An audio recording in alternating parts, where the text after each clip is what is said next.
answer that you have to commit a lot for in your draft. It's Phoenix, it's Wyvern, and it's Elf Titan. I think if you have one of those three, you can always beat this hero in theory.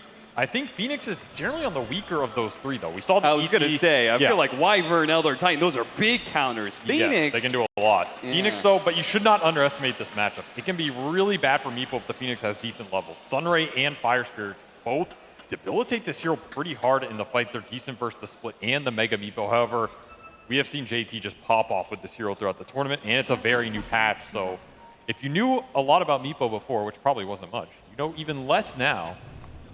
And I would say to add one more thing into the Phoenix versus Meepo matchup, isn't it even worse now with the shard that Meepo has, right? Where he's just able to dig himself underground. That kind of like slower damage over time, he can certainly micro against pretty nicely.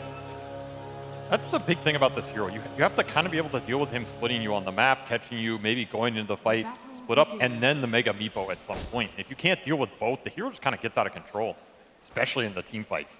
So that's the biggest factor BetBoom are going to have to deal with. And it really, to me, comes down to Pure, and it comes down to Toronto Tokyo.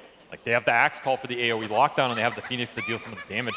But the other heroes are not necessarily doing much if the Meepo gets ahead. Which, as we've seen, JT has been pretty damn good at finding net worth early rotations on this hero and making different aspects of it work. The other big factor in this game is this mid lane. Like, we've seen Slaughter on a lot of different roles this patch. We've also seen NTS really favoring these melee mid heroes, and he has just flat out been outplaying people in matchups that I thought he had zero chance to outplay. Like, we've seen him kill Linas with Mag this tournament repeatedly. Yeah, that is something that should not happen, but Nothing to Say has found a way to make these melees on the mid lane work. So in here, he's up against another pretty tough matchup for a lot of melee heroes in the Storm. Hard to dodge the Remnants, but we'll see if he can just out-regen it. This mid Slaughter is no joke with the extra buffs to being in the river. Yeah, being in the river is massive. You add in the water runes and stuff. It feels like a lot of these melee mids, I'm surprised there aren't more people running them. Let's put it that way. Because I feel like you can always get out of lane. And you should always be able to get some pretty decent CS, unless you're up against, I don't know, some sort of like really hard to beat matchup, Viper, Lina, that sort of thing. Other matchups, we've got, here we go, in the safe lane for G2.iG. We got the Morphling Silencer. I'm not a super big fan of the support duo that G2.iG is running with, the Silencer and Enchantress. I'm never a fan of not having a stun between your two supports, but Enchantress does feel pretty good right now, and the Phoenix, I guess, is a potent counter to that opening that they had, right? The Phoenix and Storm Spirit. They also just wanted some more laning power, I think. Like, if you're going to open with this Silencer, generally the weakness of this hero is he's very slow, very clunky on the map. He can't really push waves without just getting slain from the pickoff. That's going to be Storm and Axe in this game. Like, they needed something that can not only make sure their offlaner has a pretty fast start, but they can also pick up some of the farm and the laning prowess in the early game, because X-Nova's probably not rotating too much on this hero. No. I mean, he is a hero that can fight decently well around mid-power rooms and stuff like that if you have the levels, but generally this hero's built pretty slow and multiple heroes in troubles, but Boca might go down bottom for the first blood. His heal is going to be able to keep him alive, combats the damage over time of the Phoenix. At the same time, Nothing to Say, you can see he was trying to aggressively pull the creep wave away from the Storm Spirit. This matchup is getting harder and harder, especially as now you hit level 3 and you have that level 2 Remnant from GPK. The damage is really beginning to ramp up, and he knows he's got an advantage here for now. He's going to pressure Nothing to Say as much as possible. Again, Nothing to Say is going to have to make his run through the side of the river here. I'm not sure if he's going to go for bounty runes or what, but matchup is not the best. And there's not even that much kill potential against Storm Spirit just because Storm has such naturally high base armor at the start. Surprised he didn't take a value point in the sprint. Like, usually on this mid Slaughter, getting extra points in the sprint just for the extra regen and armor is pretty damn nice. It adds up a lot over time. We'll see if he gets it at level 4. It might be just something he's fighting towards, abusing the water regen off the runes while he can. But this is a very strong laning start for BetBoom, something that we're very used to them seeing as NTS survives on one hit again mid. He is just getting pummeled. But all three at the top, those are BetBoom cores, and right now they're dominating the lanes off to a very fast start here. This is generally how you also beat Meepo, right? You get ahead, and then every fight that Meepo comes into, you just have that little item advantage, little spell advantage to fight him. He's not as scary. Yeah. I think that like the first round of utility items against Meepo is massive. Yes. Right? You just, whether it's a Force Staff, Glimmer Cape, whatever. I feel like people always forget about that. You know, one of the best counters to Meepo has been Force Staff over all the patches. It debilitates a lot of the hero in the fight. He has to re-chase you. It's not a super mobile hero. The Ogre! It's gonna slam him! It's gonna stop the TP and save! Will gladly collect the first blood. Well, definitely a slow start here for G2.iG. Even the jungle is not giving them any freebies. No, it's certainly not. JT trying to pull the creep wave away. Toronto Tokyo let him have the bounty rune in exchange for some damage being dealt. We even got him on the last Fire Spirit too. He's got another one. Just falling behind a little bit in levels. And we saw JT make some rotations on Meepo in some of those games. It just does not feel like a game you can do that. No. And if you're going back to those games from yesterday, particularly GPK on the store in both those games. I mean, what was his KDA combined? It was like 30 and 3 or something, right? Just absolutely ridiculous. He's leading the pack here, and he's having another pretty free lane, and he's going to have level advantage over NTS on this mid lane. I don't know if this lane just didn't pan out as well as it has for some of his other melee heroes. He's not too far behind, but he's not shutting GPK down. And I think power runes are the big question here. Can G2.iG make the support rotations to secure power runes with the supports they have? They're going to rotate very Level 2 Silencer isn't going to add that much damage, but he does have the Blood Grenade to be able to slow down GPK, but now he's going to get pulled back into not only towers, but Bramble as well. He will die. The continued rotations of Boboka do manage to land the kill on the Storm Spirit, but the damage is done. Nothing to say. Was hoping to turn this laning phase around by getting the kill first. Misses out on the experience, sadly. Maybe just a little too eager. That's rotation you wanted both supports at, right? I think NTS gets out of there clean if Boboka's there a little earlier, so just a little disjointed. Good XP for the supports at least who needed it, as, I mean, X sitting at level 2. This is not a hero you want to fall behind on levels on. Again, still thinking about the 6-minute power rune. Is GPK going to get 6-4? He's very close. Yeah, he will get it here. So this is a big win for BetBoom. They're definitely going to fight for this rune now. Silence going to mess with him a bit. Regen gets grabbed by Toronto Tokyo. That's a win for G2.iG, honestly. Yeah. You give that to the Storm Spirit, it's even worse. So I guess the new regen probably isn't nearly as potent on the Storm, but it's still very efficient on the hero. It's a lot of extra farm for him. He can clear through the jungle better. It's a big rune to take away, and it gives some space to the Slardar here. Yeah. Also, just not losing heroes in this mid-skirmish means you're getting solo XP on the side lanes, as both G2.iG cores are starting to farm it back up. And these are cores that are very happy to get that solo XP. You want a high-level Morphling who's independent on the lane. Early Morbid Mask for Monet will allow him to stand here. And you want the levels on the Meepo. That's the biggest thing in this game. And it's the biggest thing with the hero, honestly. Pure made that move to try and secure the Siege Wagon last hit, but he was just like 5 damage shy. And he's starting to get poked. Like, there's gank potential on this lane for G2.iG. Yeah. Again, I think Boboka's had a fairly quiet game on this Enchantress so far, but it is a hero that can make these rotations. Maybe Wisdom Rune will give him the levels they feel to do it. I mean, he might even have solo kill if he gets level 6. Waveform into call. Another factor, though, is maybe you're worried about GPK counter rotations, right? Yeah. Like, you go gank a lane, and you just give this Storm an opportunity to TP in, kill 1 or 2 supports. That's also a disaster. So maybe they're okay playing a bit of a slower game here, waiting for the Meepo to come online as he's starting to find some space bottom. Well, nothing to say. We'll look for it. Oh, the crush just a little bit off the mark there. Toronto Tokyo would have been dead, surely, if he did get his dive stopped, but he actually got broken by the Berserkers on the Slardar, really? So he couldn't have bashed Prime. Man, I thought this was the Malaysian fan team. The home turf's not working out for him, dude. Yeah, seriously. Making their presence felt. Oh, what is this positioning? A lot of heroes here from G2.iG still sticking around after that failed rotation, but they're not gonna. And it's probably for the best, like you said. If they make these sort of dives, then it's just a free GPK rotation. Yeah, they just want to poke, try and get the reaction, get out, or bring extra numbers in. They'll get a TP out of save. Meta early from Nightfall. And Nova's just going to get run down. I mean, he was trying to sandwich, but he is not nearly strong enough to really be a force. And Meta works out for Nightfall here. As G2.iG still looking for some sort of action on the map.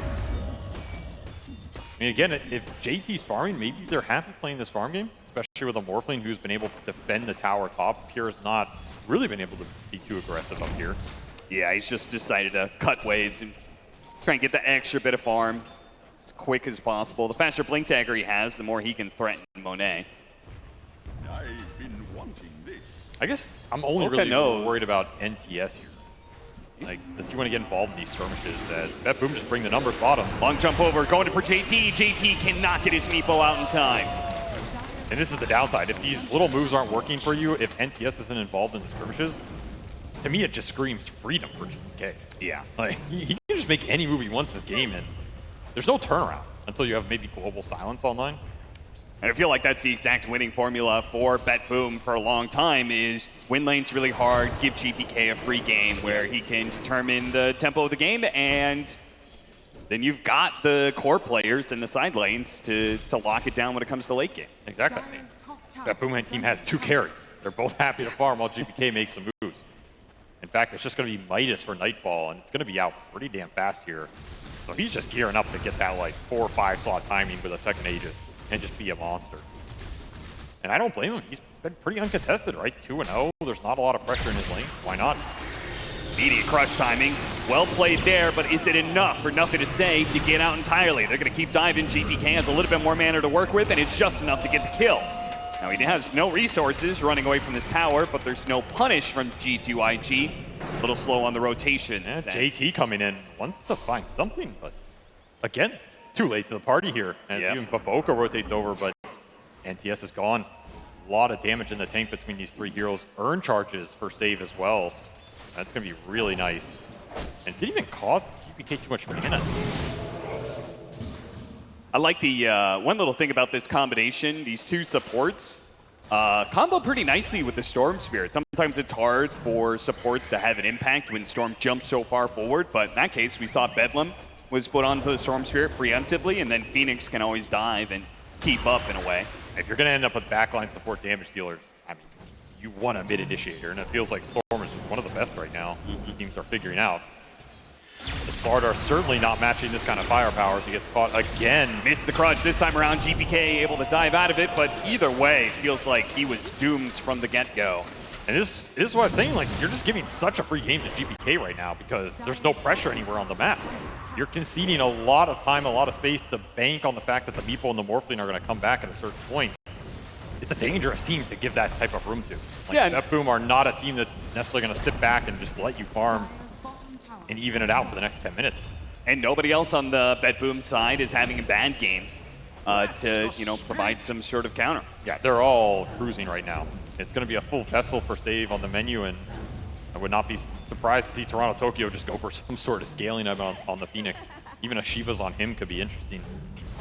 Yeah, I wouldn't mind that. I wouldn't mind like a Rush Scythe. That's also an option. The Scythe's going to be better versus the Morph. The Shiva's really nice versus the Meepo. Any sort of attacks if he slows, debilitate that hero. I mean, it sounds like a lot, but 5K net worth on this Phoenix, not out of the question in the next 15 minutes here if the game keeps progressing in Baboka does manage to get his heal off with the magic damage burst of the Bedlam, and Toronto Tokyo adding, to get the Culling Blade on top of that. Pure shows up with his Blink Dagger, which it shouldn't really be a surprise that he has it now, that timing, he's been free farming. In fact, he's been more than free farming because he's been farming lane creeps and neutrals. That was like the daintiest chop I think I've ever seen. Yeah. He comes in, cleans up like 10 HP, leaves. Thanks for a stack. Take my bonus armor, I'm back to top. I guess that's the one part of this map that's going well for G2.iG right now is Monet he's free farming on a Morph. Yeah, but is it a good enough Morphling game for him to carry? I mean, it feels like at this point he's going to have to be doing like more than 60% of the load here. I think it can be a pretty good Morphling game in the fights if he gets like early dispel items up in the Manta. I don't know if he wants to BKB this game, but if he can survive and start hitting people down, it is a good answer to the Phoenix if you can dispel the spirits and just kill the egg. It is a hard hero for Axe to jump sometimes, depending on where you're morphing, where you're taking the fight. And it is, in theory, a decent answer to Terrorblade. Like, you have high magical nuke damage you can contribute. I mean, that should be the Meepo's job at some point, right? Yeah. So it's not all on Monet here, but he is having a very good game. And this has been, I think most people would argue, Monet's signature hero over the years. Like, if you're going to pick a hero that you know Monet for, that he stands out on compared to a lot of the other Chinese carries, it's probably the Morphling. So it's just right in his wheelhouse. This is where he's the most comfortable. This is where maybe you look towards Monet to step up and carry this game and pull them back in some of the fights by joining them when BetBoom might not expect it, as he should have a very fast Manta style here. And the Meepo should be coming online soon with the Aghanim Scepter. They're going to have to do a lot to change the narrative of this game, because it feels like BetBoom, they're up 3K, but it also feels like they're determining every single move. They have yet to be stopped by G2.iG in any of their rotations, and they're going to make another one onto the mid tower. Yeah, NTS just cannot keep tanking these ganks, especially if he's going Midas on the mid Slardar. It's going to be a very delayed Midas. Just conceding a tower does not feel great either, but it doesn't look like there's anything else in the cards. I mean, I don't think you're fighting until you have the Ags on the Meepo. Smoke breaks there on Pure. They give him the Bedlam, jump blind into the jungle, not finding it. Well, find an ancient stack. I mean, the thing is that he broke. They would have no way of knowing that Nothing to Say is literally just AFK underneath his tier 2 tower. I mean, that's just like a sad existence that you would not expect any core player to be accepting. Doesn't have a choice here as damage items continue to come out. Kai and a Blade Mail for BetBoom here, upping the damage of their 2 jumpers. And this map is getting pushed in a bit. Yeah, the last outer tower left for G2.iG is the one that Monet has been holding up there. But I like the fact that BetBoom really haven't spent too much time worrying about the Morphling. He's a hard hero to gank. No sense in like wasting your breath in some ways, you know, making for those kind of calls. Just, you know, kill everybody else on G2.iG. At some point in time, you're going to get to, you know, Spirit Vessel, Blink Dagger, higher levels on the Phoenix, and you'll have the bigger damage to be able to burst him down. They're going to try and sneak one, though, here through the portal. Yeah, they want to take advantage of the fact that Nightfall TP'd up here and is trying to push this lane in with Illusion. So they feel like Monet is going to respond to that lane pressure. Monet not biting the bait here, playing very conservatively, and in fact just walks straight by him. Ships in the night, they miss each other. This is a big missed move for BetBoom. They were hoping to get the Morph into the tower here. Another stack for Pure. Just couldn't find the connection. Well, if they don't get the Morphling, maybe they'll still take the tower just through the presence of Nightfall. I say that, but he's already back, and he just leaves his illusions behind. He's got better things to do. Got an amp damage rune off that space. A rune that was missed for GPK here, so BetBoom missing a little bit of opportunities here, and every time you miss a little bit, it doesn't seem like much, but that's time JT's catching up. And if there's one hero that catches up faster in Dota than any other hero, I mean, other than Alchemist, it's Meepo. He just takes everything on the map. Yeah. Already level 12, Aghanim's done, looking towards the Shard. He's going to be highest net worth here in another minute or two. Baboka going to be found here. Spotted. But then lost sight of him again. I mean, surely they say. Pure spots him now. And they should be able to get him eventually here. They'll take the Bedlam to do it, but then they'll get another chop. Yeah, Pure just making sure he doesn't get outplayed once the stack. Oh, NTS finds a little pickoff here. Hey, there's something for G2.iG to work with, and another bit of intelligence for Xnova. That's the loudest the crowd's been the entire game. Yeah. The random pickoff for NTS. As that Midas is going to start cranking up a little bit as well. Honestly, this map not been too bad for the last 5 minutes here for G2.iG, given the position. The gank that Monet dodged, and the fact that it's only been Baboka going down on BetBoom's side, honestly probably feels pretty good for them. Yeah, I would have expected that 3K net worth lead to have grown a bit more to the favor of BetBoom, but GPK has kind of slowed down, not getting the same momentum in those hero kills as he was before. And it'll just be Yules for Toronto Tokyo, so not getting too greedy here on the Phoenix. No Midas, no big item rush, just wants a little more skirmish power, a little more catch. It's going to be a nice item versus the Slardar, as NTS is probably just going to have to rush BKB in this game. And he's looking towards Roshan. So G2.iG get Roshan here at 18-minute mark. They got the scan. They're already teleporting in. They're not going to let this happen for free. I mean, this could be an absolute disaster for G2.iG here. I mean, everybody from BetBoom gets here. They also have the Mega Meepo as well as the Shard. So both the upgrades are there for the Meepo. I'm sure they feel strong-ish. They are strong right now as long as you get Global off on a jump and you can turn it around. Like, this Global is really good right now if you bait a jump. Oh, GPK. Just a small little jump into the trees, trying to get some vision off the Remnants. Gets the Brambles onto the Meepos. Only one of them hit by the Fear, though. Terrorize being used like that. This is all about Xnova right now. BetBoom want to find the Silencer, take the counter initiation out of the fight. Can they see him? Another ward getting dewarded here for free by Illusions. BetBoom just don't have the vision. And they don't want to blind jump, because if you blind jump, you get Global. That fight's over. Tough position to push into. will thwart that Roshan attempt, however. And it's going to get pushed towards Radiant side here, right? So maybe BetBoom happy enough with that small victory, pushing Roshan into a more difficult position for G2.iG to just force it. Yeah, and just a little bit of delay means that Roshan will go over to the other side of the map, which G2.iG wouldn't have, I guess, as much control over. It's a lot harder of a contest. And it's also going to let BetBoom get to BKBs here. They're looking towards BKB on the Axe and the Storm. That's a way to deal with the global silence, because now you can jump, Global comes out, you BKB afterwards. There's not a lot of threat to force it early. That's going to be a big timing. And speaking of global silence, have we seen it once this game? I don't think we have. No. I don't think Xnova's gotten to press his ult once, so another reason G2.iG are trying to force a fight, because this spell kind of wears off in a lot of Dota games. The more dispels you get, the harder it is to use. Yeah. We're going to get some value out of it early here, and so far, I mean, Global Silence is the only spell that has been silenced in this game. As they will finally force the Roche before it goes to the Radiant side, they will collect on that big win here, and they'll give it to Meepo. That is one of the best Aegis carriers in Dota.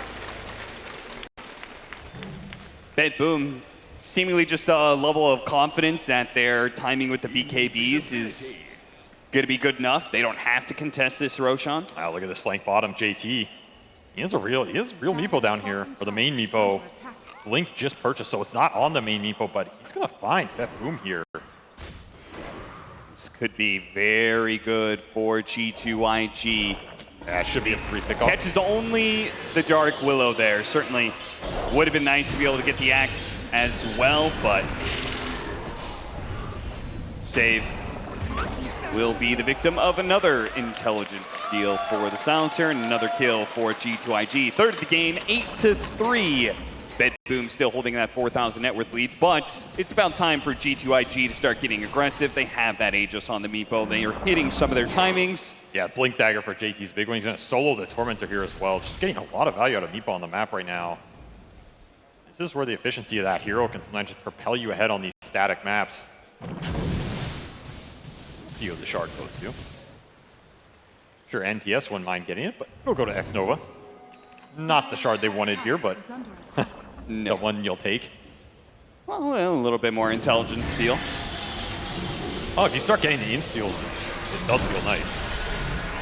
Uh-oh, BetBoom, and they misread it again. The self-fuels. Oh, God. He's going to... Wait for it. Why not? Better than dying. You know what? BetBoom didn't die this time doing a Tormentor. I'm going to say that's a win. They're getting better at it. That is a win, yeah. They're getting better at it. Gradual improvement. Downside is you're getting smoke ganked right now.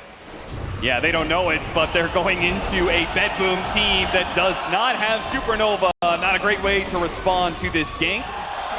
And that is Pure going down before he gets to that BKB, delaying the timing here. G2.iG, I think they know they're a bit stronger on the map right now. That BetBoom, they took their foot off the gas, and it's given them a lot of room. NTS is still behind, but their other two cores are ready to rumble here. Now Monet is just taking objectives. This is a scary part of the game for BetBoom. If you can't get your BKBs together here and take some good fights off that, the game is going to get into a weird position. Man, why does BetBoom make this look so hard every time? You're supposed to make things look easy. They make this look impossible. Yeah, G2.iG, meanwhile, have a hero that can solo Tormentor, no problem. 1v1ing it up with some self-sustain. It's not fair. This is where you think NTS is going to blink, but he's nowhere close to blink. Yeah. He's a Midas Ogre Club starter out here. Doing it the hard way. Not the best, but that kill certainly helps. 584 gold for everybody else involved in that kill, so a decent chunk went over to Slardar. More momentum getting sapped out of this start that BetBoom had. Like, they still have a gold lead, but it's just been grinded down. Smoked JT Meepo invading jungle with Blink, so he can... Runs into save again. He's got a Blink on top of him. Leave his two other Meepos to deal with the Dark Willow. Another freebie. Another -4. That's true. 4 more in, stolen. Save not happy about that one. The item's just getting desynced here for BetBoom. They've had GPK's BKB for a while here, but they have just not gotten a fight out of it. Yeah, they aren't even like grouping up to make a play happen. I wonder if part of that is Nightfall saying he won Scotty against Meepo and Morphling. You could kind of understand why. stopping that sustain is a pretty big factor, but still. This will finish the BKB for Pure. So now if you're BetBoom, I think you got to start thinking about how you want to take the fight. Aegis is going to be out in a minute, so maybe you wait for that, but 60 seconds, make a smoke move, combine your cores. They're all really strong right now. Nightfall should have his Scotty done as well. There's a lot syncing up here. You've given some freedom back to G2.iG as JT misses a net. Though Pure does have his BKB now, so these initiations are not as easy until, I guess, like a Hex comes out way later, or you get your double Scotty going, which it will be double Scotty between Monet and JT here. They're going to be able to chain this. Oh, it's going to be JT's hard. Monet, he's going to be able to get the call. Then the follow-up terrorized, intercepted by the global silence, and a beautiful initiation from G2.iG. Monet's going to be okay, and JT, he's going to find several heroes off of this one. They're still going to fight it out, though. Nightfall, he's beating down one of those meeples, almost dying. Does manage to cycle it out decently. He still has a little bit more time left on the Aegis. That's why BetBoom backed away from that fight. They wanted to see if they could get the Meepo as the Aegis was expiring. Yeah, that was very close. You know, you're looking at 10 seconds, right? Otherwise, you can just commit Sunray Egg there, and you kill Meepo for sure, but I don't think they wanted to get trapped in the second round. Yeah. It was a very, very tight initiation there. If you get the morph before the... I guess he already has the shard, huh? Never mind. Monet prepared with Scotty and shard already intact. He's a hard target to jump, and Global kind of prevents... Like now, because the morph has Scotty shard, he's very tanky. You can hold the global even maybe longer there. Yeah. Bait them in. But X-Nova, you know, I mean, he just wanted to cast a spell. And it was a pretty good usage of it. It's been a while since he's done more than being a part of a kill and stealing intelligence from somebody. But it took 25 minutes to get this global silence out. And at this point, you have the BKB. So if you're X-Nova, you actually have to start thinking about it more, right? In terms of, do you want to try and bait the BKBs out first, then get the global out? Do you just pop it to force early your BKBs in the fight? That'll help the Meepo later. Yeah. It's a hard spell to utilize, honestly. It's one of the harder spells to get peak value out of in competitive Dota. See if you can continue to find uses for it here. Is, you know, one use in 25 minutes is not the best I've seen. NTS finishes it as well, and we'll get haunted here. Can't get off his BKB, gets slammed down by the Axe. No longer have to worry about that Aegis anymore, so. Actually got out of there. Yeah. This is BetBoom abusing the global on cooldown and the fact that any jump they get where they can hold their BKBs and find a good core target, they should be happy with. Especially when it's the Storm and Axe going together. It's a lot of damage. You have a Terrorize, a Vessel follow-up. You have Toronto Tokyo that can just play super patient with Sunray Egg. We'll say one thing about this lineup from BetBoom. There is a pretty big difference between the Axe on this draft and the Magnus that they had last time, right? I feel like your lineup's not going to scale nearly as well with an Axe. I mean, Axe, I would tend to agree. I think the Mag with the BKB piercing RPs in those games, especially later game with the refresher around the egg, is maybe more reliable, especially with Skewer to bring them into it. But we have seen Pure scale pretty damn hard on this hero. And I mean, Axe can be one of those deceptive late game heroes, right? Usually, if you're getting a lot of stacks, your armor just starts scaling up. You become a beast. Yeah. But this hero has some routes in the late game. He gets really tanky with heart or strength blinks. He can just go in multiple calls. The call cooldown, he gets really low. And if you get nags on top of that, suddenly you're dealing a lot of damage. Yeah, and you add on to the fact that now he snowballs a little bit more in an individual team fight because he gets this bonus armor off that first culling blade. Like, that is very significant both for his damage, if he has like the Axe that you're talking about, but just his survivability. 30 bonus armor for the duration of that buff is a lot. Yeah. That's a big change to the hero. Let's see what Pure can do with it. I don't like, I mean, I think you'd rather have the Mag here in terms of this game going 60 or 70 minutes, but Axe is not far behind. And it's just been a very, very disciplined game from G2.iG. Maybe how they prefer to play. Honestly, I don't think they've been known for steamrolling games this event. Yeah, I mean, missed jump here. Is it going to cost JT? He can make a Meepo. Gets caught in the bramble as that stun goes out. Yeah, that's a tough target to jump here. You see Pure debating it. I think they're going to go, though, because they have everything up here. Let him walk away. It's a tough call, right? You have level 4 Sun right here. It's so tempting to jump that Meepo, but there's a lot of turnaround potential. I was saying about quiet game. I mean, Monet is sitting at 0-0-0. Like, this has 406 CS. I mean, he has absolutely slaughtered neutral creeps in this game. Doing his best PvE impression here, but at some point, he's got to get involved, right? Man's undefeated out in the jungle. I mean, this is some true World of Warcraft training right here. Yep. The Boars have stood no chance versus Monet. Probably got his practice in with Classic, you know. BKB is going to be his next choice. I don't even feel like the BKB is that necessary for him, to be honest. I kind of would have preferred straight like butterflies. I mean, if you remember at the beginning of this game, I talked about the dispels for him are the biggest deal. I was debating whether he wanted the BKB and the Manta. Yep, yeah. I don't blame him, because you go in, you Manta, Fire Spirit or something, you want to be able to BKB another set or like another Dark Willow. Oh, the Ogre Steel Totem got him away! Missed out on the call. What a move from X-Nova. I mean, that's about as stylish as you can get on this hero. Right? Yeah, right yeah. There's not many other plays you're making. He has a full pipe, by the way. Not a bad item if you're going to get one in this game. Damn. Like, every aura for Meepo is an even bigger deal, right? That's why I pointed out. Just getting anything for this hero that goes on all the different Meepos feels so good. Would be another attempt at a kickoff by who on who? Actually, JT in trouble here. Yeah, Meepo, they're all going to show up, but the stuns. That was very close. Yeah, that was a very close call to being... I mean, even if he does manage to get off the Mega Meepo, his team was pretty far away. He was in very deep BetBoom territory there. And what a pickoff for BetBoom right as there's time to do Roshan for them. That's a big one to get in. It's showing the single target burst power of this Storm Spirit. It's a lot of damage. You've seen why BetBoom are willing to first pick this hero. Just ridiculous. Plus the Bedlam here. I mean, they have answers to the Meepo. Like, JT's gonna have to think about how he's initiating and when this Mega Meepo goes off, if he can get it off in a fight, because there's chain stun potential between the Axe and the Storm. And they're just gonna force Roshan.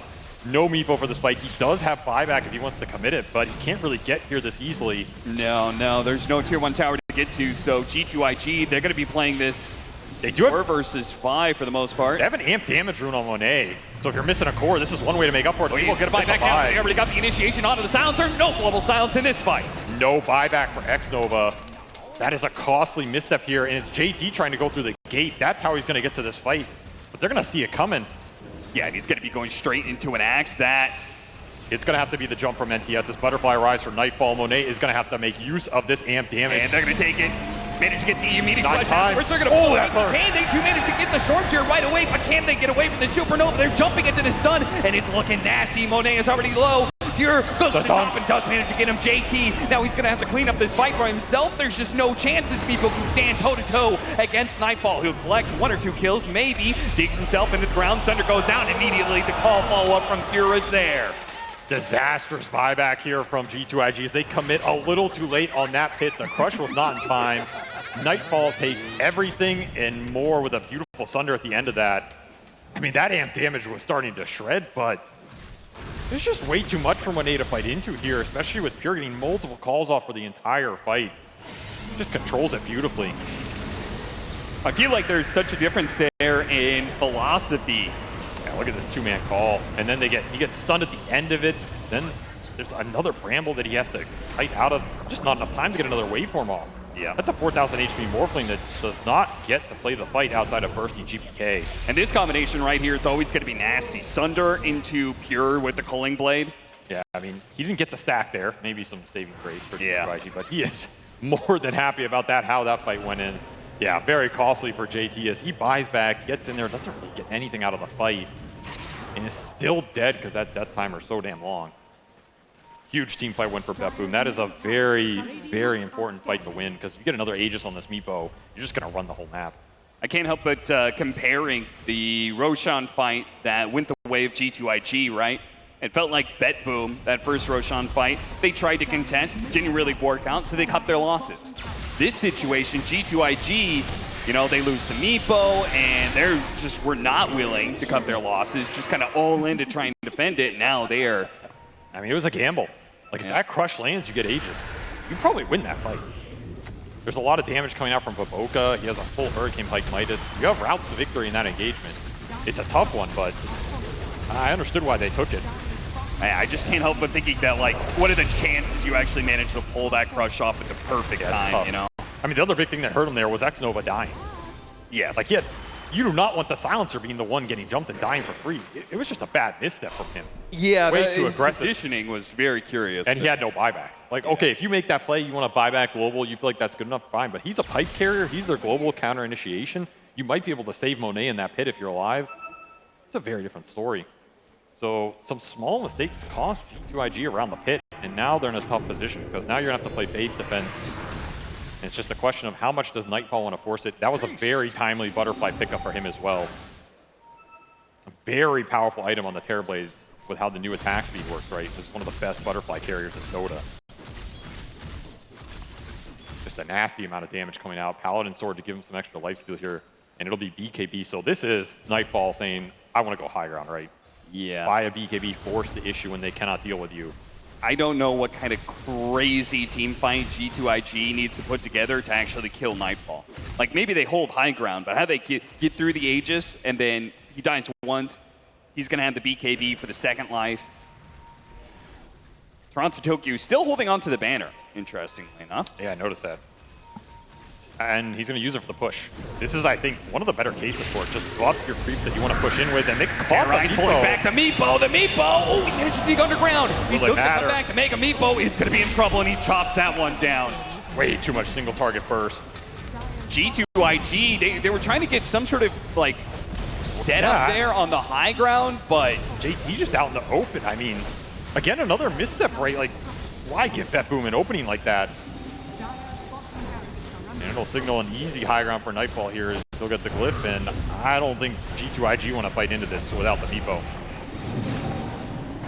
You can poke, but you cannot stop the Terrorblade here as Pure will force the jump. yeah, they recognize this Enchantress is the biggest problem for Nightfall, and Pure cuts him down with no buyback there. Slaughter's going to be up next. No buyback there either. BetBoom. They might just be ending the game right here, right now.